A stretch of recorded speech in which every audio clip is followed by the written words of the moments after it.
Front-end e back-end, DevOps, UI UX e muito mais aqui no Hatcast do DevHat. Fica menos feio ali.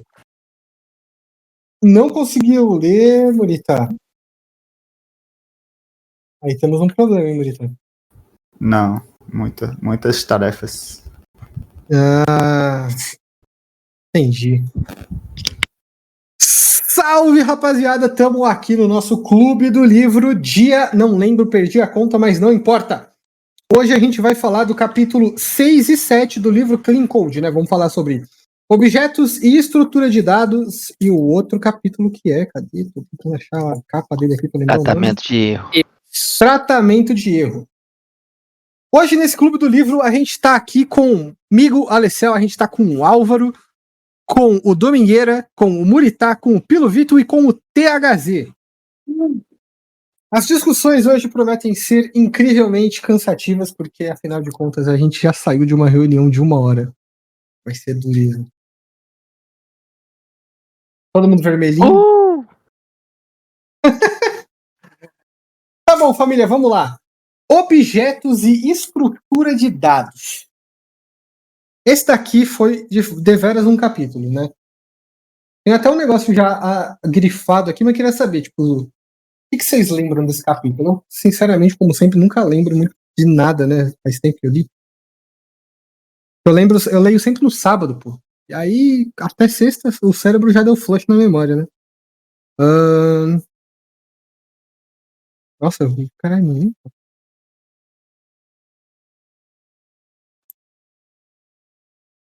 Tá. Pô, o que eu tenho grifado aqui é: não queremos expor os detalhes dos nossos dados. Ah, tá! Verdade. Tipo, ficou claro essa sessão aqui pra vocês? Ué, Murita, já não te apresentei? Entendi. F. Tipo assim, inclusive esse capítulo, ele fala bastante sobre uma parada que é a diferença de estrutura de dados e de algoritmo. Deixa eu só ver se eu não tô falando merda. Não, ele fala... acho que é estrutura de dados e algoritmo, se eu não me engano. Quer ver? Deixa eu procurar aqui.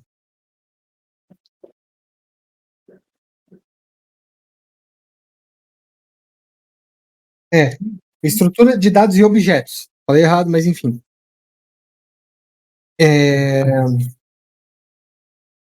Assim, se não ficou claro para todo mundo qual é a diferença, né, de estrutura de dados e um objeto, ele fala sobre essa parada lá no final do capítulo, né? Que objetos expõem as ações e ocultam os dados. Isso facilita a edição de novos tipos de objetos sem precisar modificar as ações existentes e dificulta a inclusão de novas atividades em um objeto existente. A estrutura de dados expõe o dado e não possui ações significativas. Isso facilita a adição de novas ações à estrutura de dados e dificulta a inclusão de novas estruturas de dados em funções existentes. Né? Então, tipo assim, basicamente é sobre esse bagulho aqui que a gente vai falar no resto do capítulo todo, na real. Mas só eu tô falando, família, ninguém leu o livro, é isso? Todo mundo foi de caixa? Não, eu li um pouco também. Eu li hoje Express esse Entendi. O que você tem a comentar sobre esse capítulo? Pelo que eu entendi dessa parte que você falou aí, de objetos e estruturas de dados, é como se um objeto fosse mais ou menos uma classe com os métodos dentro, e a estrutura de dados fosse mais o contrato dela, a interface, alguma coisa nesse sentido. Não sei Mais ou se... menos. É mais ou menos isso mesmo, porque uma estrutura de dados, ela é só um formato de organização, ela não é muito extensível no sentido de como a gente pode lidar com esses dados, tá ligado? Só que um objeto, ele tipo, dificulta a gente como a gente poderia lidar com as informações que estão lá, aliás, ele facilita, né, pra gente lidar com as informações, só que a gente é meio preso aos modos como ele tá se operando, né? É um negócio meio... Mais uma vez a gente tá numa situação em que é um pouco diferente daquilo que a gente geralmente trabalha no JavaScript, não é uma parada tão simples assim de abstrair. Esse foi um capítulo realmente confuso, acho que eu entendo porque a maioria tá confusa. Eu fiquei bastante confuso, tive que ler alguns parágrafos algumas vezes. Mas é basicamente a gente entender, tipo, em quais situações a gente deve usar uma estrutura de dados, em quais situações a gente deve usar um objeto, ou não necessariamente um objeto, mas uma estrutura de dados versus um agrupador, vamos chamar de objeto, mas pode ser uma função, pode ser um componente na nossa realidade, né? Porque fazer vocês de podcast ao vivo. Entendi, tá bom, Zold. Zold acabou de entrar. Cara, Mas, tipo, tem é o um. Mixed Feelings. O que é o. Tem o Mixed Feelings Também tenho. sobre isso. É um negócio E, que tipo, foi até um é pouco. massa você Ó. separar, tipo, métodos das estruturas de dados, por exemplo. Sei lá, você tem um model, esse model só tem tipos, tá ligado? Nome, username. Ok. Mas, por exemplo, eu consegui imaginar um caso que um método ou outro ia ajudar muito na manipulação desse model, por exemplo. Imagina que você tem uma estrutura de dados que ela tem uma data início ou data fim, ou é um range que começa e termina, tá ligado? Ok. Se você deixar essa estrutura, se você for criar funções ou classes separadas para lidar com essa estrutura de dados, você teria que, tipo, criar um método que lida especificamente com essa estrutura de dados, tipo, mas não tá na estrutura de dados, tá ligado? Entendo, mas não é muito isso que a gente. Que esse capítulo quer dizer. A parada que ele quer dizer é justamente sobre você saber quando você usar uma estrutura de dados ou um objeto e saber também tipo, quais são as diferenças cruciais deles. Uma estrutura de dados é mais difícil de você alterar o dado, mas é mais fácil de você colocar métodos para usar o dado. E diferente de uma classe, que é mais difícil de você alterar o dado que tem na classe, mas é mais fácil você colocar. Que é difícil você alterar o comportamento da classe, né, os métodos que ela possui, só que é mais fácil de você alterar a informação que ela tem, de fato. Entende? Tipo, e o ponto desse artigo não é sobre alguma coisa na pedra, tanto de um lado, tanto de outro. É sobre você saber qual situação você tem que usar, em qual caso, para que você tenha sempre a versatilidade necessária na hora que você está codando. Saca? Por exemplo, no caso que você falou, não teria problema colocar métodos na sua estrutura de dados. Tipo, tá tudo bem? Porque, afinal de contas, a estrutura de dados, inclusive, vai facilitar para que a gente coloque coisas para a gente poder lidar com aquela estrutura de dados. Fez sentido? Cara, acho que eu entendi, sim. Eu acho que talvez um exemplo meia bomba assim, para a gente lidar seria, por exemplo, um componente com um estado que precisa de um use reduce, tá ligado? Tipo, no caso, o nosso componente, ele não é uma estrutura de dados, né? Ele entraria como se fosse uma classe. E é muito simples da gente colocar. Aliás, e é muito difícil da gente, quando o componente já está estabelecido, da gente colocar mais funcionalidade dentro daquele componente com aqueles dados. Apesar de que é fácil a gente poder mexer naqueles dados em si. Saca? Mas se a gente colocar mais processamento, vai se tornar um negócio mais difícil de lidar. E o contrário é verdade quando a gente fala de uma estrutura de dados. Que, no caso, tipo, uma estrutura de dados em si não é um caso que a gente geralmente usa muito quando a gente fala principalmente front-end, né? Que é onde eu mais manjo. Mas, por exemplo, recentemente eu criei um multimap, né? O multimap, ele tem um formato específico do dado dele. É muito difícil eu conseguir alterar aquela classe multimap, aliás, alterar o dado, o formato da estrutura daquele dado do multimap, é muito difícil eu alterar. Mas é muito fácil eu colocar mais métodos que vão atuar em cima daquele multimap. Tipo, essa é uma parada meio... É até meio difícil da gente pensar, né? Tipo, sei lá, mano. Eu consigo pensar fácil se eu pensar que estrutura de dados são interfaces e objetos são classes, tá ligado? Mas quando eu penso, tipo, em JavaScript puro, eu não consigo separar. É foda. É porque, tipo, a estrutura de dados e uma classe nada mais é do que como você expõe a informação, né, no fim do dia. É muito sobre isso. Porque a estrutura de dados. Acho que talvez a gente pode colocar dessa forma, né? A estrutura de dados é uma ferramenta. E a classe, ela tá mais para, sei lá, para uma ferramenta automática? Não sei. Vou colocar desse jeito. Por exemplo, tipo, quando a gente pensa em estrutura de dados, é muito mais comum a gente ver uma. É muito comum, na verdade, a gente ver uma classe utilizando uma estrutura de dados. Mas dificilmente uma estrutura de dados vai usar uma classe. De fato, tipo, ela vai importar uma coisa, sabe? Dificilmente. Isso é uma parada bem. Pode falar. Não, eu ia falar que eu vejo da mesma forma que o Álvaro ali. No JavaScript, sei lá, não tem tipo, não tem interface, é muito difícil entender o uso da estrutura e diferenciar ela do objeto em si. Sim. É dureza mesmo, né? Até porque tudo no JavaScript é objeto, tudo é função, tudo é foda-se, não importa. Então fica difícil da gente abstrair. Mas isso tudo não é sobre implementação categórica, né, família? Essa parada, ela fala muito sobre. Ela fala muito sobre você entender o que cada coisa é, de fato, né? Pra gente conseguir organizar melhor a nossa informação, tá ligado? Por exemplo, acho que um exemplo legal que tem no React é os gerenciadores de status que eu vou colocar aqui como os Redux.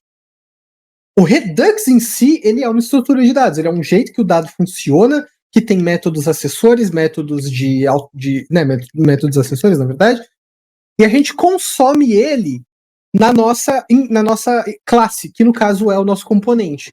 Eu acho que é um negócio bem fazendo essa analogia, pensando no front-end, talvez no JavaScript mesmo, esse seria o mais próximo para a gente poder falar o que é uma estrutura de dado e o que não é.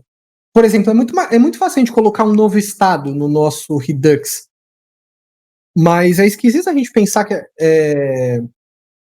a gente pode colocar mais dados e tipo, a gente consegue colocar até mais informações, mas é esquisito a gente pensar que a gente vai alterar o dado. Até porque vai quebrar muita coisa, né? Quando a gente fala de uma estrutura de dados. Vai quebrar muita coisa a gente alterar o dado em si, em vez de só adicionar um novo. Mas o componente não. O componente é diferente. Acho que. Faz sentido, faz um pouco de sentido, sim. É que é Se eu confusa pensar essa em parada, MVC, mano. se eu pensar em MVC, então a estrutura de dados ela seria o model. Ela não teria um método, seria só a estrutura de dados mesmo. E os objetos seriam o controller e a view, né?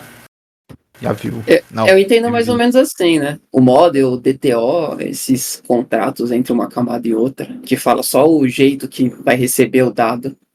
Eu entendo como Por uma exemplo, estrutura. se eu tiver uma interface que uma classe estende, então ele não é uma estrutura de dados. Ou ele é uma Não, estrutura de dados. eu entendo que não é. Porque uma estrutura de dados não é sobre a relação interface, essa parada. Por exemplo, o que é uma estrutura de dados? Uma estrutura de dados é um map. Uma estrutura de dados é um grafo. Uma estrutura de dados é um set. É uma fila, é uma pilha, é uma lista. Essas coisas são estruturas de dados. São informações que estão organizadas de um certo meio com métodos para a gente poder acessar essa estrutura. Saca? Não acho que tem nada a ver com interface. Putz. Mas é foda que isso aí é uma abordagem muito voltada pro Java, né? A gente não. É muito difícil abstrair porque a gente quase não usa essas porra aqui, tá ligado? Eu acho que a melhor abstração que eu consigo fazer é justamente a relação Redux componente no React, tá ligado? Que a gente tem a nossa estrutura de dados, que é o Redux, e a gente tem o nosso objeto, que é o componente, tá ligado? Mas é realmente uma parada difícil de abstrair. Pelo que eu entendi ainda por cima. Posso estar falando groselha. Bosta, né? Aí, assim, ó, beleza, né? Ele continua, depois que a gente fala isso, ele fala da lei de Demeter. De cara, lá, logo nas páginas seguintes, né, na página 98, eu tenho uma parada grifada aqui, que a lei de Demeter é uma parada que acontece pra caralho no JavaScript, né? No caso, ele viola a lei de Demeter, né? A lei de Demeter fala que não é pra fazer as paradas desse jeito aqui, né? Pô, tem até aqui os axiomas da lei de Demeter, que é, ó, mais precisamente, a lei de Demeter diz que um método f de uma classe C só deve chamar os métodos de C de um objeto criado por f, de um objeto passado como parâmetro para f, de um objeto dentro de uma variável de instância C. Ou seja, né, você nunca vai fazer isso que a gente estava mostrando aqui, que é uma coisa extremamente comum no JavaScript, que é você fazer um chain call, né? Você tem, por exemplo, o getOutputDir, que é igual ao contexto, que tem getOptions, abre fecha parênteses, ponto getScratchDir, chama, ponto getAbsolutePath, chama. Isso é uma coisa extremamente comum no JavaScript. Eu não lembro de nenhuma agora, mas eu sei que é comum. Você tem alguma na cabeça de vocês?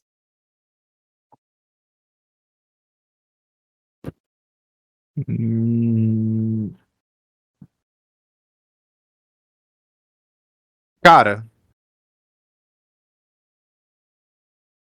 Quando, quando você vai tentar mexer com o new date, editar ele, acaba fazendo uma chainzinha assim. Não, é verdade. Um cara que. Não, pera. O Day.js eu acho que ele faz muito isso, né? Deixa eu dar uma olhadinha aqui. Eu tenho quase certeza que ele faz mesmo. Ele usa, inclusive, muito bem essa abordagem. Deixa eu ver nas docs aqui. Vamos pegar alguma coisa local. Ó, por exemplo, você tem um negócio aqui, ó. Você declara, né, um novo UTC com o Day.js, aí você tem a.local, chama, .format, chama. Então, é uma coisa comum no JavaScript, né? Ó, aqui tem um outro cara que é maior ainda, né? Day.js.utc, aí você passa uma string como parâmetro, ponto. UTC offset, aí você passa mais parâmetros para essa função, ponto format.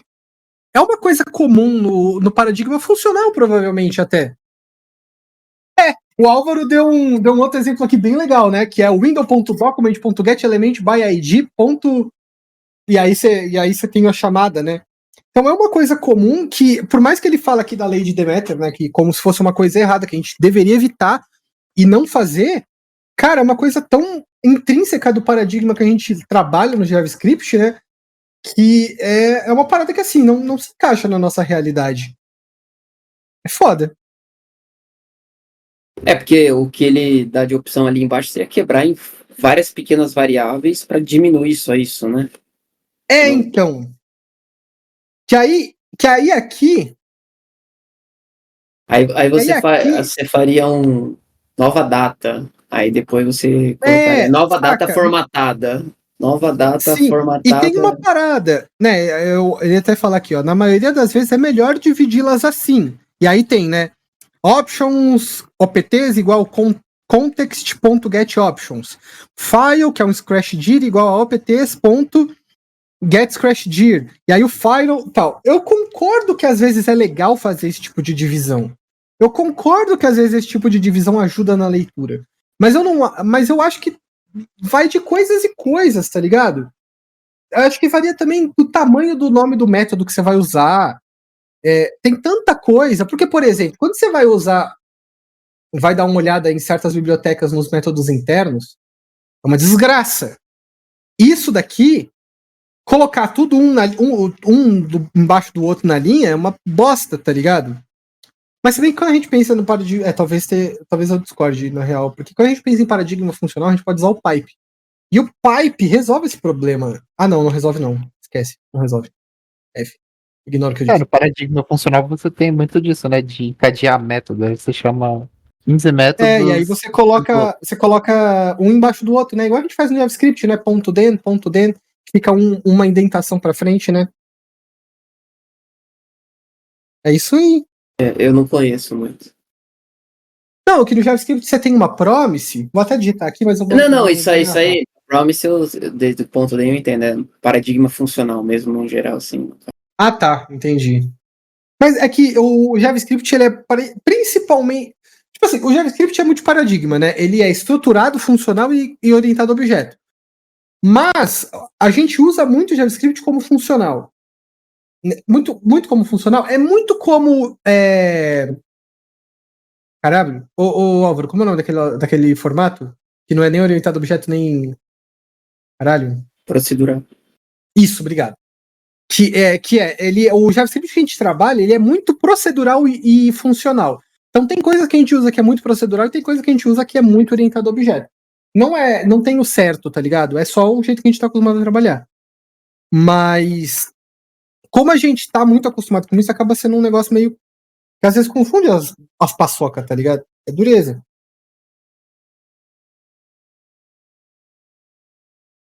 Aí aqui ele fala sobre híbridos. Não lembro o que ele fala daqui, não tem nada grifado. Ah, tá. O híbrido aqui ele tá falando justamente sobre os tipos de método híbrido, né? Que no caso seria uma classe com uma orientação a objeto, só que é uma classe importante. E aí ele tá falando aqui, né, que seria muito mais difícil de trocar o dado e de adicionar novos métodos. O negócio fica chumbado. E eu vou concordar, porque se a gente tem um user reducer vinculado a um componente, é tudo perigoso. O exemplo que eu dei antes, inclusive, ele era ruim. Eu me confundi sozinho, porque se você tem um user reducer de um componente, fica difícil de você mexer nos dados, porque vai afetar muito o componente, fica difícil de você colocar mais métodos para lidar com os seus dados, porque vai afetar o resultado do componente. Então, tipo assim, você fica num mato sem cachorro fudido, tá ligado? É duro. É duro mesmo. Então, assim, concordo. Quando a gente puder dividir esse tipo de coisa de estrutura de dados para componentes, é muito interessante. Aí aqui a gente tem estruturas ocultas. Ah, tá, que ele tá pegando um negócio que tá lá na raiz, lá do dentro do cerne do objeto, né? Tipo, você tem um método que pega uma propriedade que tá dentro de 3 níveis abaixo do objeto. Concordo que isso aqui é muito ruim, né? Que não deveria ser feito, que ter métodos intermediários que pegam as coisas, igual a gente estava vendo lá na parte de Trainwreck, né? É muito melhor.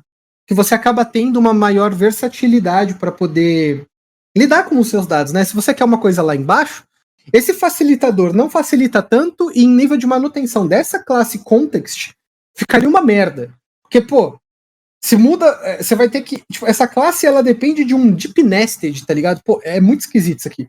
Não é legal. A solução que ele propõe aqui, né, seria separar em linhas, igual ele propõe na página anterior, é muito legal. Eu concordo bastante com isso. O que vocês acham? Você já se deparou com alguma API mal feita que você tem que ir descendo os níveis até chegar no dado que você quer? Em que sentido você está falando? Terceiro nível como?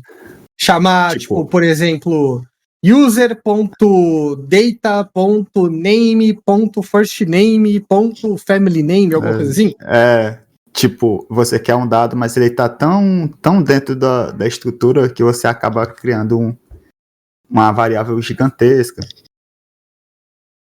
Já passou por isso? Cara, eu não acho que não tenha passado, não. Não quando eu falo de dados meus, né? Que no caso é o caso, sabe? Tipo, coisas que eu criei. Geralmente eu não passo por isso. Oi? Sim, a API GraphQL, é verdade. A API GraphQL tem isso. E é intrínseco à API GraphQL, você não tem o que fazer. É uma merda. Mas é que não é diretamente. Não, é diretamente sim, né? É verdade. Só que no caso você não tem métodos. Geralmente você não tem métodos acessórios, né? Você faz tipo ponto, vai embora. Mas não tem nem o que fazer, porque isso não é uma classe. Você não tem nem como colocar um método pra te ajudar, tá ligado? É o que ele retorna e abraço. Triste, né? Soa triste. Mas e é uma parada que eu devo dizer, não gosto disso no GraphQL, tá ligado? Eu acho que ele deveria prover pra gente meios de, tipo, de planificar os objetos, se possível, sabe? Não gosto disso do jeito que é. Eu sei que, tipo, ele é muito fechado, o GraphQL para dados. Eu não gosto muito. Aí, ó, não gosto de GraphQL. Objetos de transferências de dados. DTOs. Ó, Primeiro, vamos falar sobre o que é uma DTO.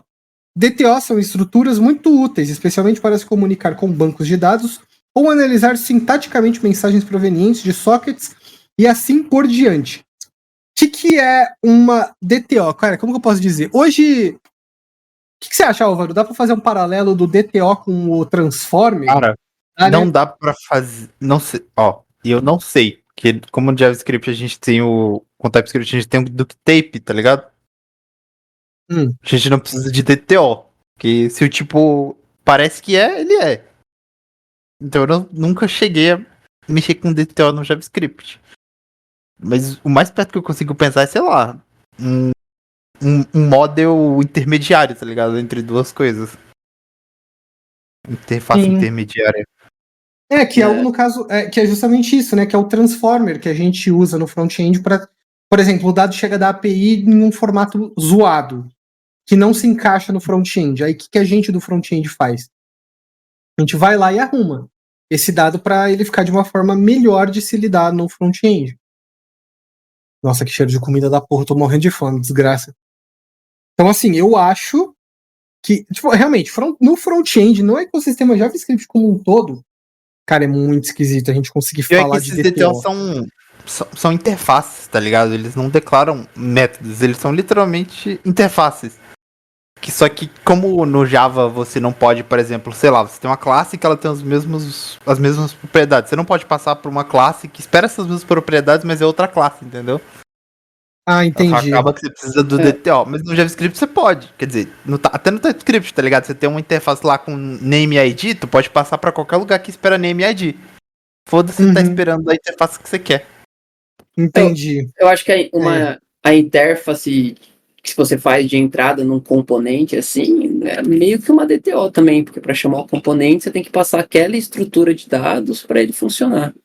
É que não é bem... O DTO ele é uma camada de fato. Por exemplo, isso que você citou, o THZ, ele é assim, é como se eu estivesse chamando uma classe, vamos supor, eu tô chamando uma classe, né? Tô dando um new class. E aí eu tô passando os parâmetros iniciais do construtor da minha classe. Isso não entra como uma DTO. Uma DTO é como se eu tivesse que passar o... Vamos pensar como se uma classe fosse um caminhão e outra classe fosse outro caminhão. E aí o pessoal que tá passando garrafinha de água de mão em mão é a DTO, entende? Assim, tipo, eu tenho um componente de tabela que tem que receber um objeto de um serviço. Esse objeto aí é como se fosse uma DTO. Não, esse objeto é um dos dados. A DTO é o cara que vai transformar. Vamos supor que esse objeto que veio do serviço não está em um formato que te ajuda a trabalhar no componente. Aí a DTO ela vai transformar esse dado. Não é exatamente isso, né? A DTO, na verdade, ela é só um padrão de saída. Então, igual o Álvaro falou, né? Então, você vai transformar esse dado antes de cuspir ele para fora. Mas eu acho que fica mais fácil de explicar assim. Então, pensa assim: você tem um formato de um dado que chega, você tem a DTO e você tem o formato esperado em um outro lugar. Aí, o que você faz? Essa DTO vai transformar o dado que chegou, que não é um dado fácil de usar no front, para ser um dado fácil de usar no front. Vamos supor que ele trouxe tudo num formato ruim pra caramba de trabalhar, que é o formato SOAP-JSON. Que o formato SOAP-JSON, ele basicamente transforma um array... Cara, é um array de objeto... Nossa, é horrível. É um array key value, uma bosta. E aí é ruim de trabalhar com isso, tá ligado? Aí você vai transformar isso num objeto JSON normal. Aí você passa isso por uma DTO, tá ligado? Pra transformar esse objeto num formato merda pra um formato agradável. O Murita falou que tem uma analogia boa. Quem quer falar alguma coisa também? Não, é que eu tava imaginando o DTO como o modelo de saída mesmo, não de transformação. De transformação não, seria uma outra camada, sei lá. Entendeu? Sim, exatamente. Ele realmente é isso. Ele é um modelo de saída. É que no fim do dia você só transforma o dado antes de sair, tá ligado? Não muda muita coisa. Mas fala aí, Murita, qual é o seu exemplo? Imagine que você tá num jogo de RPG e você quer uma espada. Aí, o mineiro tem que pegar primeiro os minerais, levar pro ferreiro para ele transformar o bruto em uma espada, certo? Uhum. Aí, tipo, como eu entendi que o DTO seria o ferreiro que transforma o minério em uma ferramenta. Isso daí também entra naquilo lá que o THZ falou, né? Que o DTO em si ele é um modelo de saída, mas sim, esse daí que você falou é o Transformer. Eu acho que o Transformer é o DTO do JavaScripteiro, tá ligado? Eu acho isso mesmo. Concordo com essa afirmação. E aí. Não seria um adapter? Não tem esse padrão? Alguma coisa nesse sentido? Quando a gente fala de front-end, a gente não fala adapter. A Entendi. gente geralmente fala. Eu escuto muitas vezes esse termo Transformer, inclusive. Mas. Pode ser adapter. É que, tipo, aí começa a conflitar com os termos do back, que eu não uso aí, é fora pra caralho. Cara, o mais perto que eu consigo pensar, assim, no TypeScript de uma DTO é o próprio model, tá ligado? Você cria lá uma interface com name, string, ID, number, tá ligado? Tipo, e aí, e aí uma interface de transferência que você vai usar entre as funções de sua aplicação, entendeu? No Mais perto que eu front-end, consigo chegar. quando você usa, tipo, o Zod que você recebe, transforma e depois você faz um tipo, por exemplo. É, tipo isso, o DTO seria o tipo em si, tá ligado? A própria interface que você vai lá, tipo, que tem no. Tipo, você tem uma interface, user model, e essa interface é um tipo mesmo, tá ligado? Com type. E aí ela tem um name que é string, um ID que é number, e aí você usa essa interface pra mandar e receber de função, tá ligado? Acho que tá claro. DTOs, mano. Dureza. Fora da nossa realidade, né? Eu acho interessante que a gente vai lendo esse livro e vai vendo que quantas coisas já mudaram, né? Muito interessante isso daí. Só que ele faz parte da tríade dos livros que tem que ler, então tem que ler. E aí, no fim, aqui, né, eu até grifei, basicamente, ele tá falando depois do Active Record, que é um caso super específico do Java, que não se aplica pra gente, tipo, simplesmente não importa. E aí tem a conclusão, né, que foi o que eu li logo no começo, né? Os objetos expõem as ações e ocultam os dados. As estruturas de dados expõem os dados e não possuem ações significativas. Essa é a parada. Quando a gente fala de estruturas de dados versus objetos. E aí, a gente termina essa parada. A parada do capítulo 6. E agora a gente entra no capítulo 7. Tratamento de erros. Gente, eu preciso levantar rapidinho. Eu já volto. É papo de 2 minutos. Rapidinho.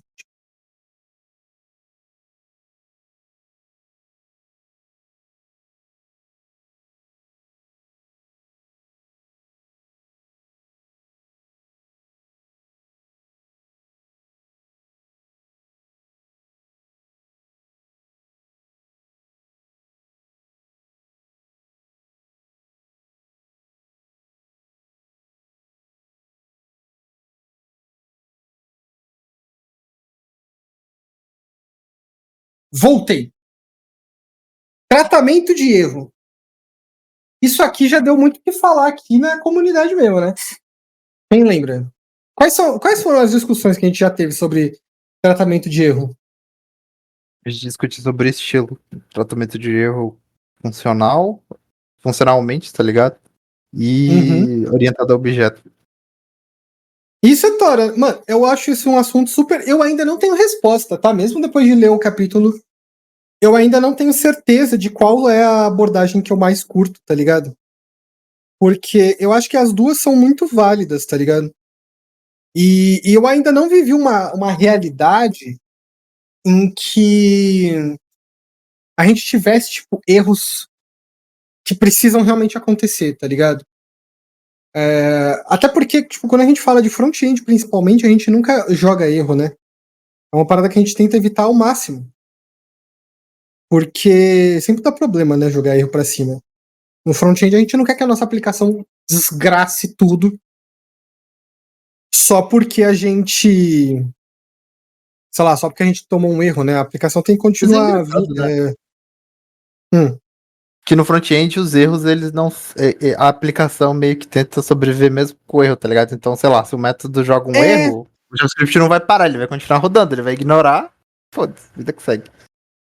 Sim, então, mas isso faz todo sentido, né? A parada é que é um negócio que, quando a gente vai pensar na tratativa do erro, a gente fica meio tipo, pô, mas o que a gente faz, né? Porque, por exemplo, quem não sabe desse problema que a gente tem no front-end é que assim, a gente quer lidar com um erro. Esse erro, a gente joga ele pra cima, porra, mas o componente não tem catch. A gente não pode jogar o erro pra cima. Mas se ele der erro, ferrou. Então, na verdade, o componente tem catch, né? Pensando em React, pelo menos, a gente tem sim catch no componente. Mas não é uma coisa nativa, não é uma coisa tão suportada hoje em dia. Inclusive, isso é uma das requisições que o pessoal pede bastante quando a gente fala de tipo feature nova no React Hooks, que é algum equivalente do método que vocês provavelmente nem conhecem, eu acho que nem o Álvaro bobear, que é o componente de catch. Já viram esse cara? Era de quando o React era com Não. classe, não é? Isso, exatamente. Quando o React era com classe, tinha vários padrãozinhos assim, né? Componente did alguma coisa, componente did alguma Tinha o coisa. did mount, did unmount. Isso. Will mount, will unmount, tinha vários métodos Os métodos desse de ciclo sentido. de vida. Isso mesmo. Virou tudo E aí- React. Virou tudo user effect, basicamente, ou algumas outras coisas são state, mas qual é a parada?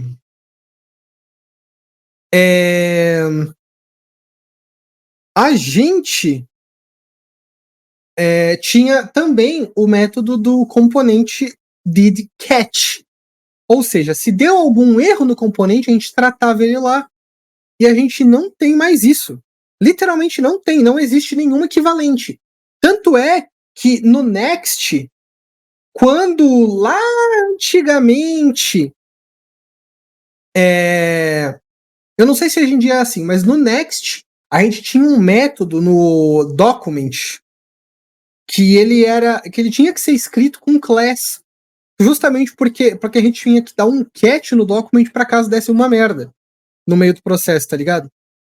E isso é uma das paradas que eu acho muito louca, né? Porque a gente mudou tanto que hoje em dia o JavaScript em si, aliás, o React em si não tem como fazer isso mais, tá ligado? Pelo menos o React. O Angular deve ter, né, o Álvaro, se eu não tô louco? Porque o Angular ele é bem sólido nesse. Uhum. Tá. Tenho quase certeza que ele deve ter alguma coisa de tipo componente que deu catch, tá ligado? Eu tenho quase certeza que ele deve ter, porque o Angular geralmente é muito sólido nesse quesito, né? Putz, eu sei que ele tem uns métodos de ciclo de vida, cara, mas ele tem alguma coisa para lidar com erro, eu não lembro. Mas, por exemplo, como no Angular as coisas são classes, tá ligado? Eu posso botar, tipo, o try-catch num serviço, que seria o equivalente meio que o que a gente usa como hook aqui, tá ligado? Sim. E dá na mesa. E a gente usa observables. Então, erros assíncronos, eles são retornados do jeito funcional. Então, eles são retornados como... Eles são retornados, eles não são jogados. Sim. Pô, mas beleza, o Angular ele ainda tem um jeito de lidar com isso. React não tem. Isso é engraçado, né? O que eu Engraçado. vejo em algumas bibliotecas, né, que eles usam é bastante aquele on-error e on-success, sei lá. Que aí eles tratam se dá sucesso, se dá erro de alguma forma. Mas isso daí é o quê? Eu acho que eu nunca nem vi isso aí. Tipo, pera. Quando Não. você usa, deixa eu ver alguma... Aquela React Query, por exemplo, você pode tirar de dentro um objeto e ele sempre tem um on-error, ou biblioteca de form também. E aí, caso aconteça alguma... Tá. Mas aí é que tá. Isso não é um erro. Essa é a parada. É Essa uma a forma de loucura. tratar um erro, né? Tipo, aí que tá. A gente não lida com erros. ele retorna o erro, mas o erro não explodiu, porque a gente não lida com explosão de erro. E tem uma outra, tem uma maior. Por exemplo, o React Query, ele pegou esse erro fora do componente, tá ligado? Dentro do componente a gente não consegue pegar. Ali no caso é tipo, se dá erro Dentro do buscando root. na API e não vem nada, assim, né? Aí, o Exatamente. que você quer mostrar? Mas é exatamente isso, né? Tipo, é uma situação muito engraçada, né? Que a gente não tem esse tipo de coisa no front. Pelo menos não tem diretamente, né? A gente tem meio que secundariamente. Bom, aí aqui ele tá falando uma parada que ele já falou outra vez, né? Continuando aqui na página 104. Falando uma parada que ele já tinha falado antes, né? O Uncle Bob, que é use exceções ao invés de retornar códigos. Isso daqui a gente já teve até uma conversa sobre isso, né? Tipo, a gente pode. Exceções no JavaScript a gente sabe que não é bom. Pelo menos quando a gente fala no JavaScript front-end, né? Não é legal. Porque você não tem como pegar essa exceção e tratar ela nos seus componentes. Isso é bizarro, né? Não tem como. Mano, não tem como fazer a parada, cara. É bizarro, né? A gente não tem como tratar uma exceção. A gente só consegue lidar com o erro.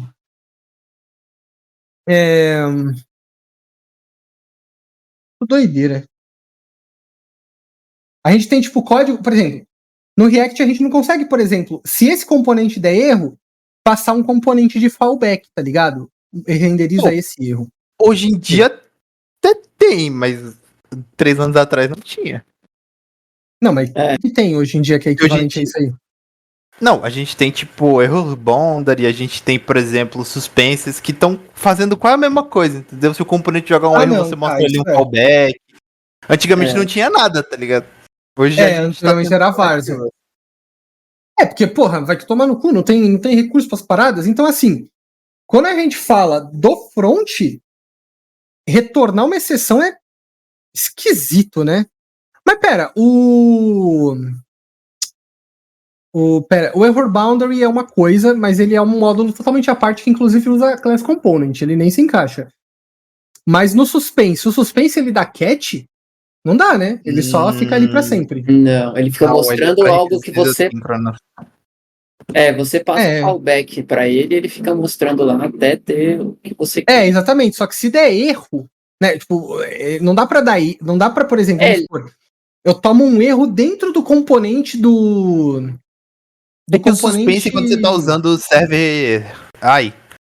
o RSC Não, é o React Server Component. Quando dá erro, ele mostra o fallback. E quando tá em load, ele também mostra o fallback. Então, tipo assim, em qualquer caso que o seu componente não renderizou, ele mostra o fallback, entendeu? Ele não. Então, só que aí temos um problema, erro. Né? Ele trata tudo. Não, então, mas temos um problema, né? Porque aí, se deu erro durante o carregamento e fudeu, você vai ficar mostrando um loading lá, né? Exatamente. Aí fudeu. É triste que não tem isso, né? Deveria ter. Será que não existe um componente que seria catch ou alguma coisa assim? Será que não existe? Deixa eu pesquisar aqui. O que você pode fazer, normalmente quando você faz suspense, server actions, assim, você colocar no service. Se der um erro, você vai redirecionar para uma página de erro ou algo assim. Aí você sai do loading. Ele fala aqui do error boundary. Mas o error boundary não é uma solução, né? Pô, aí devia ter isso dentro do componente, sabe? Internamente no componente. Você não devia ter que envolver o seu componente por outro componente para poder dar um catch nele, sabe? Aí colocar um fallback e tal. Não deveria existir isso aí. Fora da nossa realidade isso aqui, infelizmente, família. Pelo menos quando a gente fala de componente. Porque quando a gente fala... Vamos pensar na outra camada agora, né? Se a gente for falar da camada de dados. O que vocês preferem? Vocês preferem catch ou código de erro? Por quê? Cara, eu prefiro retornar o erro, viu? Retornar o erro. Sim, eu acho que a abordagem funcional foi mais legal. Então, É que me por obriga, exemplo, me obriga a verificar, tá ligado? Tipo assim, eu tenho um método. Imagina que eu tenho um método tipo find users. E o find users ele retorna duas coisas. Ou ele retorna o data, ou ele retorna o erro. Tá ligado? ok. E os dois podem ser undefined, tá ligado? Então, tipo assim, eu tenho que verificar que o data existe de todo jeito, entendeu? Eu Então geralmente não aquele erro gosto não vai dessa vazar. abordagem. Eu geralmente não gosto dessa abordagem porque eu gosto de, vamos por assim, de um erro na API. Na verdade, não sei nem o que eu tô falando. Eu não tenho opinião sobre isso, é foda. Porque eu fico pensando em coisas que eu já fiz, tá ligado? Mas não é como se eu tivesse gostado de tudo que eu fiz, tá ligado? Não tenho uma opinião muito sólida com relação a isso. Eu, Tipo, ve, nisso daí que você. Pode falar, pode falar. eu vejo mais no front-end essa abordagem do Álvaro mesmo. E aí no back-end eu vejo mais estourando o erro mesmo e tratando. Vocês têm alguma diferença, algum motivo para funcionar assim? Eu acho que no Node, erros eles param a aplicação. No front-end, erros não param a aplicação. Isso é. Então, acho que é mais Mas, para mas essa por diferença. exemplo, Álvaro, vamos supor, eu tenho o meu serviço que busca usuários. Aí você está falando que eu posso retornar ou um erro, né? No caso, eu vou dar throw no erro, ou não. Eu vou retornar o erro. Não, imagina que. Basicamente, eu vou escrever no chat, mas é basicamente o seguinte: você tem uma função, e essa função ela retorna um objeto que seria, por exemplo, data e erro. E aí os dois podem ser undefined, tá ligado? Uhum, E com esse retorno, por exemplo, a função que chama essa função, ela tem que verificar se o data existe, tá ligado? Então esse erro não vaza. Ele pode ser ignorado, entendi. mas ele não vaza. Tipo assim, a pessoa pode não fazer nada com o erro, mas ele não passa despercebido. Entendi. Eu não sei se eu gosto disso. Eu usei a vida inteira try-catch, tá ligado? E eu gostava de usar try-catch porque, por exemplo, eu tenho um serviço, eu dou catch. Vamos supor, né? Eu tenho um método de pegar o usuário. Eu pego eu coloco o try-catch no meu serviço. Se deu bom, eu retorno o que eu recebi. Se deu ruim, eu retorno um dado pacífico, vamos chamar assim, tá ligado? Um dado que tipo vou dizer assim, eu retorno null, tá ligado? Que seria uma coisa para a API não retornar. Entende? Porque aí, tipo, se eu retornei null, significa, pô, eu recebi uma coisa que não explode minha aplicação, que não explode erro no console, mas eu loguei, por exemplo, né, lá no cache do meu serviço, eu fiz um log daquela informação, eu capturei aquele erro, registrei no Sentry, por exemplo, tá ligado? Foi o que eu sempre fiz.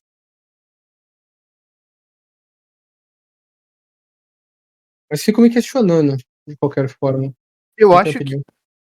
eu acho que dá pra fazer dos dois jeitos, só que nessa abordagem funcional você não joga erros, né? Tipo assim, você nunca vai É, jogar um throw nil, você sempre vai retornar o erro. Então, tipo, se alguma aplicação joga erro, de todo jeito você teria que ter um try-catch ali pra transformar isso e retornar o erro, sabe? Em alguma camada tem que ter um try-catch para pegar os erros que você não tratou, não pensou. Mesmo sim. que você não jogue o erro pra cima, tá ligado? Você retornaria, tipo assim, ó. Deixa eu escrever.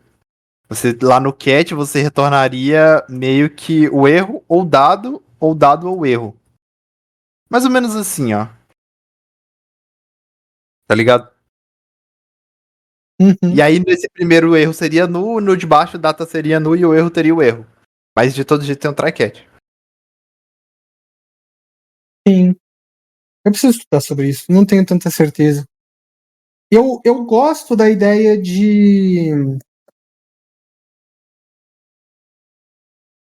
na verdade, no fim do dia, eu acho que eu gosto da ideia de código de erro, né? Quando a gente para pensar. Porque o que eu retorno é sempre um código, né? É um código. No caso é o null, mas é um código. Esse null significa deu erro, tá ligado? Mas é uma parada a se estudar. Eu acho que no livro, um pouquinho mais para frente, ele fala sobre retornar null e não retornar null. Ele fala, inclusive, fica pegado, né? Porque ele fala não retorne null. Mas é que o caso que ele fala de retornar null também, vamos combinar, né? Não é bem. Eu acho que são, Não é- é muito mais específico de back aqui, né? Isso que é o. É. Mas eu acho legal a gente tentar sempre ficar fazendo esse tentativa de exportar o pensamento pro front, porque as coisas algumas se aplicam, algumas não. Só que a gente não tá, a gente precisa saber olhar com a ótica correta, tá ligado? Mas sabe, Ale, os componentes funcionais do React, eu tava pensando agora, eles adotam uma abordagem funcional, né? Se você parar pra pensar, pô, é toda uma arquitetura de não jogar erro. Você retorna. Se for um erro, tá ligado? Você retorna um componente de erro, mas você não joga um throw. Não, concordo. O que eu fico me perguntando é, o que me pega mesmo é, por exemplo, se dentro de um componente explodir um erro, o componente só não renderiza, tá ligado? Eu não tenho nem, assim, a minha aplicação nem tem essa informação de que o componente explodiu, tá ligado? É isso que eu quero dizer. Isso que é foda. Devia existir essa bosta, mas não existe. Bom, vamos continuar. Muito interessante o papo até aqui. Próxima página, a gente está falando, crie primeiro sua estrutura try-catch. A gente falou, né, que no front-end try-catch não existe, né? Mas para outras camadas da parada existe. Só que no fim do dia eu acho que tem uma parada, né? Se a gente está lidando com uma camada que pode dar erro, por exemplo, serviços podem dar erro, cara, eu acho que não tem o que fazer, né? Sempre tem que estar com um try-catch lá, ou... Assim, na minha cabeça, o try-catch sempre tem que existir logo... tipo assim, você tá lidando com alguma coisa que pode dar erro, o try-catch deve estar aí. Você não vai colocar, tipo, numa camada acima ou uma camada mais acima. Acho que isso é unânime, né, família? Acho que sim. Sim. Tem sentido colocar em outro lugar. Então, é que, por exemplo, aqui ele deve estar pensando em outras coisas. Pode falar, Murita. Quando tu falou aí, eu pensei no caso de promises, quando usa promises.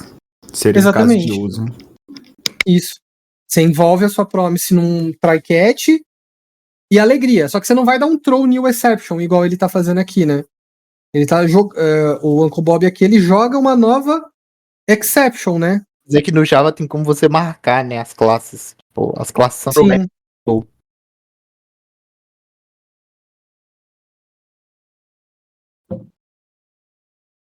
Tipo, a gente consegue saber. Na verdade, isso daqui é uma abordagem parecida com o que o Kinha gosta de fazer, porque você conhece melhor o seu erro, e isso eu concordo, porque, caralho, meu, não tem lugar melhor, não? Ah, bom, vem, já que veio, né? Vem, deita, pode deitar. Deita, isso, ô, tadinha. Tipo, o Kinha, ele gosta de fazer uma abordagem em que ele ele estende a classe de erro para exibir erros customizados, tá ligado? E eu devo dizer, isso me interessa. Eu quero algum dia sentar e conversar sério com o Kinha sobre isso, porque eu quero estudar sobre tratamento de erro. Mas. Tipo. Ele faz isso no Node? Sim. O Dá pra backend fazer do como? Octopus é feito assim. Isso, você estende a classe super da classe erro e edita. Exatamente. E aí você trata no teste instance off, se eu não me engano. O Álvaro vai saber melhor. É isso aí mesmo. Você traça. E aí você pode ter vários tipos de erro diferentes, né? Conhecidos e tratados, né? O que é legal, bacana pra caralho isso aí.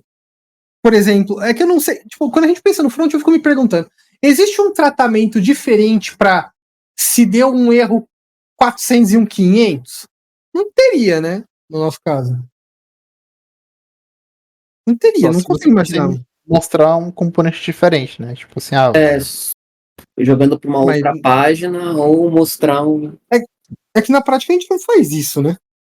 Mas, tipo, eu acho que o GitHub esse mostra erro. uma página diferente pra cada código de erro, tipo. É o GitHub que ele mostra lá, isso aqui foi um erro 500 e tal, foi nós. Ah, isso aqui foi... Tá, aí nesse caso faz sentido, né? Aí você teria um componente que pega todos os possíveis erros, né? E aí você exibe um componente diferente pra cada situação. Pô, tá, beleza, é um caso mesmo. Se eu não Mas me engano, se eu não me engano, no Next, desde o 13 aí, o 14, você consegue colocar um componente de erro em cada página que você faz para você personalizar se quiser. Ó, que legal. Isso é legal. Mas isso mostra que o Next tá pensando nisso. Sabe o que O é foda, React Lê? não.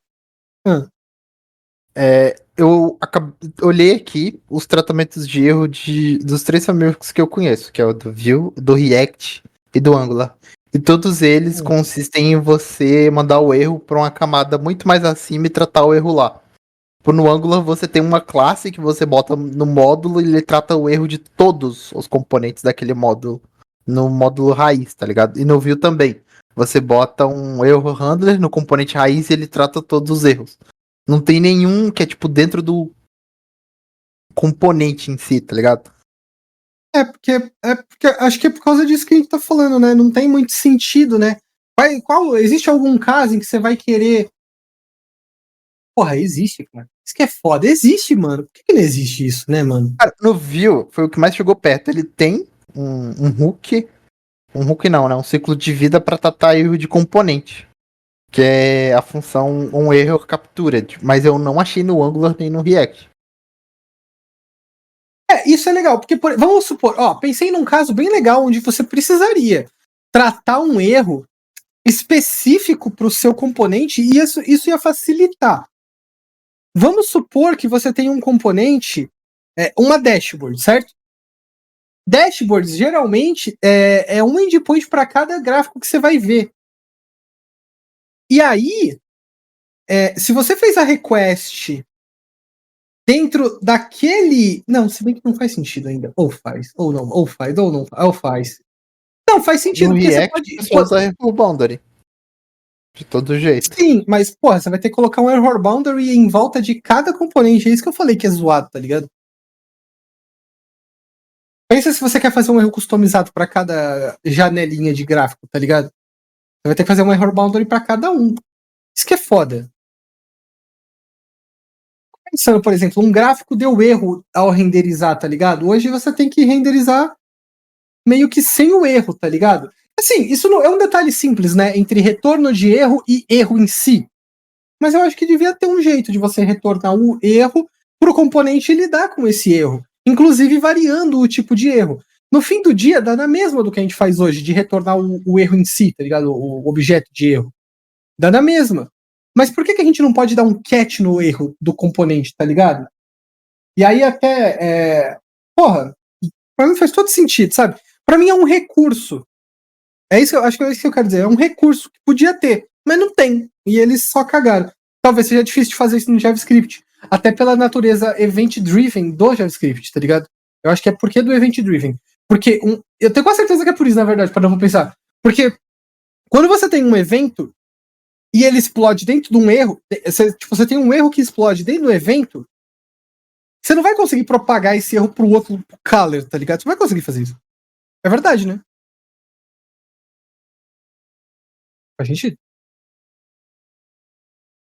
Cara, uma abordagem que eu conheço, que eu já vi o pessoal fazer, é tipo assim, ter um erro handling global e usar meio que um gerenciamento de estado global para marcar se algo tá com erro ou não, sabe? Uhum.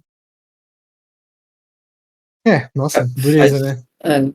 como se fosse um middleware, só que de estado global. De erro, ainda por cima, né? É, Caralho, dureza. Mas beleza, vamos continuar. Aí aqui tem use exceções não verificadas. Eu tenho quase certeza que eu não entendi esse capítulo. Porque eu não sei o que são exceções verificadas. eu acho que é exatamente aquilo que a gente estava falando sobre criar os erros customizáveis. Aquilo são erros que você sabe que vai acontecer e você customiza. Aí os que você Mas, não sabe é só os que você dá catch lá no final e dá um throw. só que teoricamente ele falou sobre incentivar usar exceções verificadas. E aí aqui ele tá falando, use exceções não verificadas. Aí ferrou. É que, tipo, acho que ele assume que você não consegue pensar em todas as exceções que você tem. Então você tem que ter uma Tá. camada que vai estourar a exceção quando você não sabe o que é. É. Mas de qualquer forma, fora da nossa realidade. E também meio fora de mão, né? Pelo amor de Deus. Dureza lidar com isso aqui. Próximo. Forneça exceções com contexto. Eu acho que isso aqui é óbvio, né? Tipo, se você vai dar por algum qualquer motivo, você vai dar um throw num erro, você não vai dar um throw no erro e que se exploda, né? Fala alguma coisa do que tá acontecendo, por que esse erro tá acontecendo, o que foi, né? Porque Errou aqui. senão... erro aqui, acabou. Erro aqui. Aí fudeu, né? Aí ferrou. Isso aqui não tenho nem muito o que conversar. Aqui defina a classe de exceções segundo as necessidades do chamador.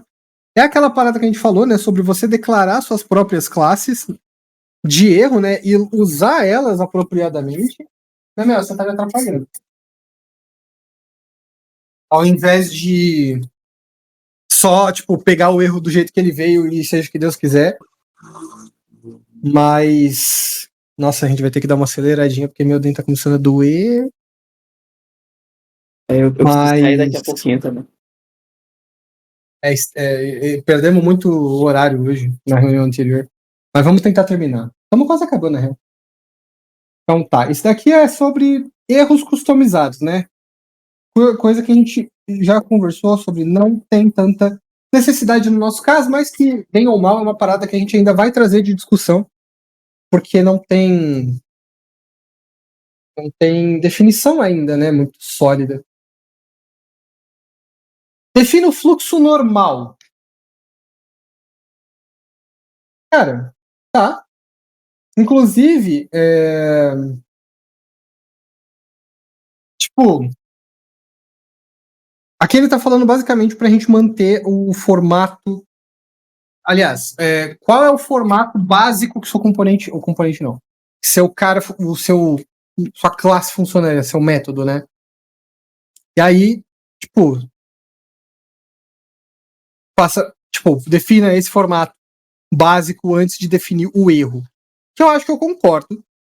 Afinal de contas, a gente não vai conseguir prever todos os erros, né? Mas ainda não se aplica na nossa realidade. Não retorne null, que a gente falou, né? Nem vale a pena discutir sobre isso, a gente já falou sobre isso, né? Eu falei meu ponto. Ele fala que não deveria retornar null porque é meio que um código de erro. E pior ainda, né? Você precisa ficar verificando se as coisas são null em todo lugar, o que é zoado. Acho que eu vou concordar. Não retorna null. É basicamente um código de erro que, sei lá, não tem nem assinatura esse código, é zoado. Concordo. Retorna Aí undefined. ele fala... Retorna undefined. Undefined é melhor, né? Se bem que no caso do JavaScript é melhor mesmo, né? Infelizmente. Beleza. Não passe null, né? Tipo, passar null como propriedade para alguma coisa. Também concordo. Não, mano, passar null como parâmetro para mim é super esquisito. Cara, eu descobri uma vez que tem uma diferença entre o null e o undefined no JavaScript quando você passa parâmetro. Que Eu é acho quando que você você não quer que o componente tenha o parâmetro default dele. Tá isso aí. Aí você passa null. Quando você... Sim, mas faz todo sentido, né? Porque o null é a existência faltante. O undefined é o faltante mesmo.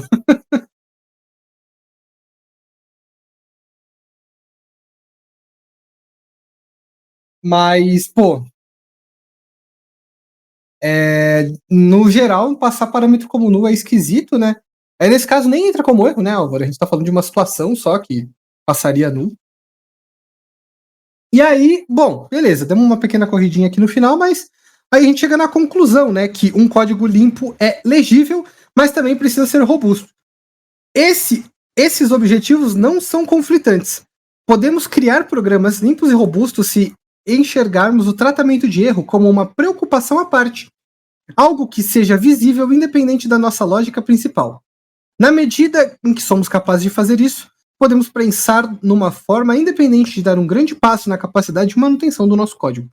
E sim, lidar com erro é uma coisa essencial para que o nosso código seja limpo no geral. Afinal de contas, a gente precisa que o código esteja claro e que os erros estejam claros para que a gente possa seguir em frente. A próxima semana, capítulo 8, 9... vai ser só capítulo 8 e 9. Tá bom, família? Ler capítulo 8 e 9 para no 10. Certo? A discussão de hoje foi maneira. Uma pena que a gente perdeu muito a mão do horário, né? Porque a gente acabou ficando atrasado, né? Então a gente ficou com o tempo apertado aqui para a reunião do Clube do Livro. Mas, de qualquer forma, foi uma discussão maneira. Falar sobre erro é um negócio muito legal. E falar também sobre estrutura de dados e classes foi maneiro também. Mas erro foi muito mais legal, vamos assumir, erro foi o mais maneiro. Então, tipo, é isso. A gente vai, no próximo capítulo, falar sobre limites e testes unitários. Olha que interessante. Isso daí Olha bom, só. Mas então é isso, família. Valeu pela presença de todo mundo aqui. Semana que vem a gente vai continuar falando sobre o livro do Clean Code. Estamos quase na metade. E é isso aí.